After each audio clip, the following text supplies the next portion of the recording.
हरित क्रांति 1960 के दशक में नॉर्मन बोरलॉग द्वारा शुरू किया गया एक प्रयास था। इन्हें विश्व में हरित क्रांति के जनक, फादर ऑफ ग्रीन रेवोल्यूशन के रूप में जाना जाता है। वर्ष 1970 में नॉर्मन बोरलॉग को उच्च उपज देने वाली किस्मों, हाई यील्डिंग वैरायटीज HYVs को विकसित करने के उनके कार्य के लिए नोबेल शांति पुरस्कार प्रदान किया गया। भारत में हरित क्रांति का नेतृत्व मुख्य रूप से MS स्वामीनाथन द्वारा किया गया। हरित क्रांति के परिणामस्वरूप खाद्यान्न, विशेषकर गेहूं और चावल के उत्पादन में भारी वृद्धि हुई, जिसकी शुरुआत 20वीं शताब्दी के मध्य में विकासशील देशों में नए, उच्च उपज देने वाले किस्म के बीजों के प्रयोग के कारण हुई।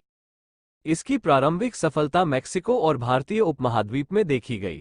वर्ष 1967-68 तथा वर्ष 1977-78 की अवधि में हुई हरित क्रांति भारत को खाद्यान्न की कमी वाले देश की श्रेणी से निकालकर विश्व के अग्रणी कृषि देशों की श्रेणी में परिवर्तित कर दिया।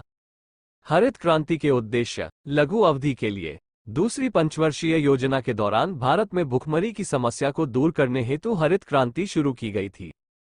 दीर्घ अवधि के लिए दीर्घकालिक उद्देश्यों में ग्रामीण विकास, औद्योगिक विकास पर आधारित समग्र कृषि का आधुनिकीकरण, बुनियादी ढांचे का विकास, कच्चे माल की आपूर्ति आदि शामिल थे। रोजगार, कृषि और औद्योगिक दोनों क्षेत्र के श्रमिकों को रोजगार प्रदान करना। वैज्ञानिक अध्ययन, स्वस्थ पौधों का उत्पादन करना जो अनुकूल, विषम जलवायु और रोगों का सामना करने में सक्षम हो। कृषि का वैश्वीकरण, गैर औद्योगिक राष्ट्रों में प्रौद्योगिकी का प्रसार करना और प्रमुख कृषि क्षेत्रों में निगमों की स्थापना को प्रोत्साहित करना। हरित क्रांति के मूल तत्व कृषि क्षेत्र का विस्तार। यद्यपि वर्ष 1947 से ही कृषि योग्य भूमि के क्षेत्रफल को विस्तारित किया जा रहा था, परंतु ये खाद्यान्न की बढ़ती मांग को पूरा करने हेतु पर्याप्त नहीं था। हरित क्रांति ने कृषि भूमि के विस्तार में सहायता प्रदान की है।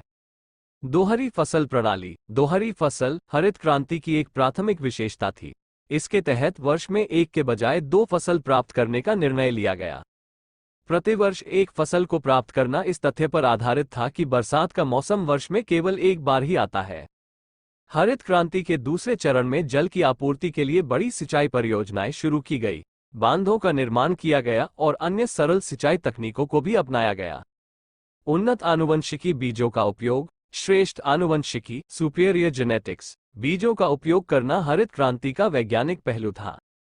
भारतीय कृषि अनुसंधान परिषद Indian council for agricultural research द्वारा उच्च उपज देने वाले बीज, मुख्य रूप से गेहूं, चावल, बाजरा और मक्का के बीजों की नई किस्मों को विकास किया गया।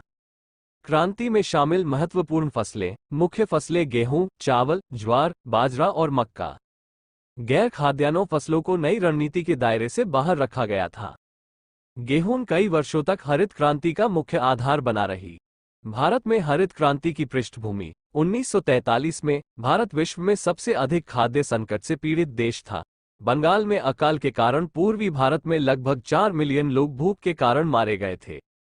हालांकि वर्ष 1947 में आजादी के बाद वर्ष 1967 तक सरकार द्वारा बड़े पैमाने पर कृषि क्षेत्रों के विस्तार पर ध्यान केंद्रित किया गया, लेकिन देश की जनसंख्या वृद्धि खाद्य उत्पादन की तुलना में बहुत तीव्र गति से बढ़ रही थी। तीव्र गति से बढ़ती जनसंख्या ने खाद्यान्न उत्पादन बढ़ाने हेतु तत्काल और कठोर कार्रवाई करने की आवश्यकता पर बल दिया, जिसकी परिणति हरित क्रांति के रूप में उभरकर सामने आई।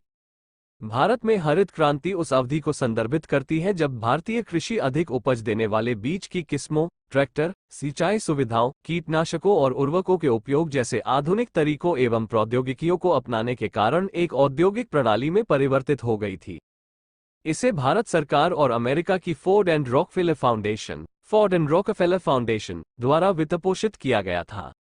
भारत में हरित क्रांति मोटे तौर पर गेहूं क्रांति है, क्योंकि वर्ष 1967-68 और वर्ष 2003-04 के मध्य गेहूं के उत्पादन में 3 गुना से अधिक की वृद्धि हुई, जबकि अनाजों के उत्पादन में कुल वृद्धि केवल 2 गुना थी। हरित क्रांति के सकारात्मक प्रभाव। फसल उत्पादन में वृद्धि। इसके परिणामस्वरूप वर्ष 1978-79 में 131 मिलियन टन अनाज का उत्पादन हुआ और भारत विश्व के सबसे बड़े कृषि उत्पादक देश के रूप में स्थापित हो गया। हरित क्रांति के दौरान गेहूं और चावल की अधिक उपज देने वाली किस्मों के तहत फसल क्षेत्र में काफी वृद्धि हुई। खाद्यान्न आयात में कमी। भारत खाद्यान्न में आत्मनिर्भर हो गया और केंद्रीय पूल में पर्याप्त भंडार था, यहां तक कि भारत खाद्यान्न निर्यात करने की स्थिति में था। खाद्यान्न की प्रति व्यक्ति शुद्ध उपलब्धता में भी वृद्धि हुई है।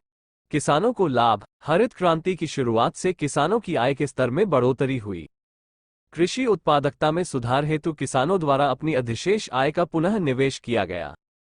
10 हेक्टेयर से अधिक भूमि वाले बड़े किसानों को इस क्रांति से विशेष रूप से विभिन्न आदानों जैसे HYV बीज, उर्वरक, मशीन आदि में बड़ी मात्रा में निवेश करने से लाभ प्राप्त हुआ।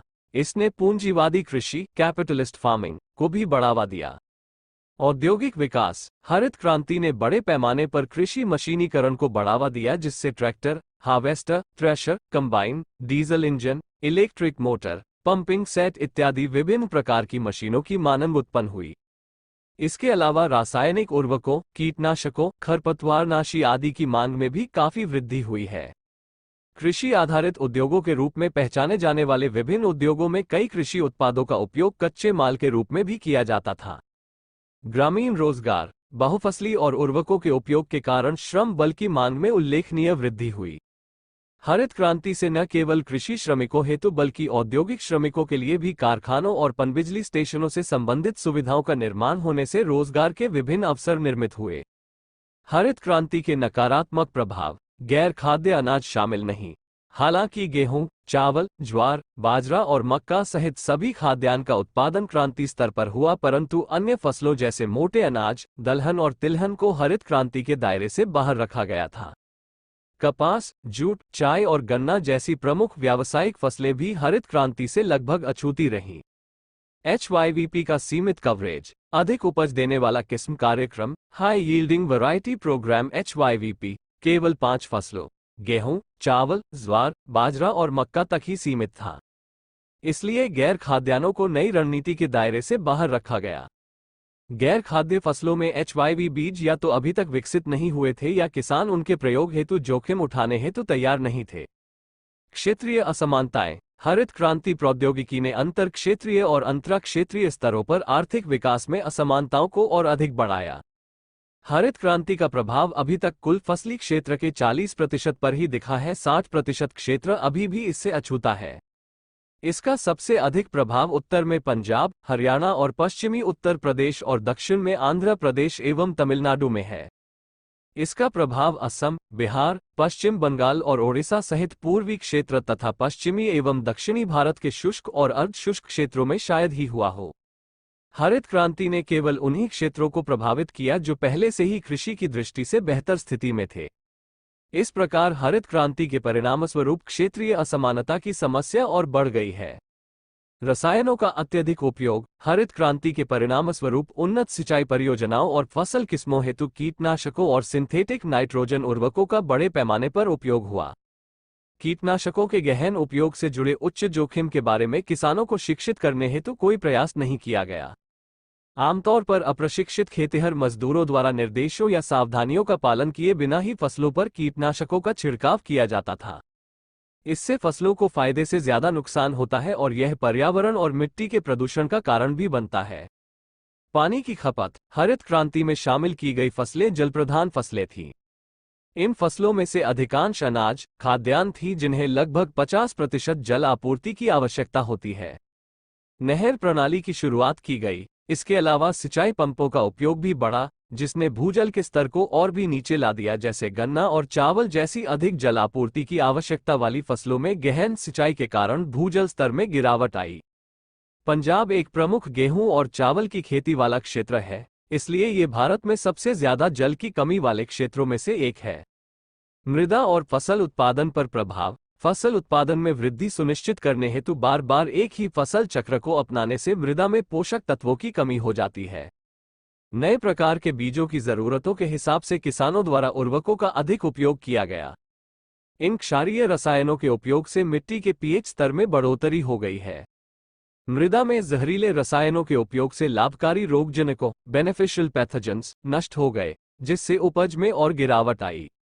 बेरोजगारी। पंजाब को छोड़कर और कुछ हद तक हरियाणा में हरित क्रांति के तहत कृषि यंत्रीकरण ने ग्रामीण क्षेत्रों में खेतिहर मजदूरों के मध्य व्यापक स्तर पर बेरोजगारी को बढ़ाया है। इसका सबसे ज्यादा असर गरीब और भूमिहीन मजदूर पर देखा गया। स्वास्थ्य पर प्रभाव। रासायनिक उर्वरकों और कीटनाशकों जैसे फॉस्फामिडोन, मेथोमाइल, ट्राइजोफोस और मोनोक्रोटोफॉस के बड़े पैमाने पर उपयोग के परिणामस्वरूप कैंसर, गुर्दे का फेल होना, मृत शिशुओं और जन्म दोषों सहित कई गंभीर स्वास्थ्य बीमारियां उत्पन्न हुई। हरित क्रांति कृषोन्नति योजना वर्ष 2005 में कृषि क्षेत्र को बढ़ावा देने हेतु भारत सरकार द्वारा हरित क्रांति कृषोन्नति योजना, ग्रीन रेवोल्यूशन कृषोन्नति योजना की शुरुआत की गई। सरकार इस योजना के माध्यम से किसानों की आय बढ़ाने के लिए कृषि और संबद्ध क्षेत्र को समग्र और वैज्ञानिक तरीके से विकसित करने की योजना बना रही है।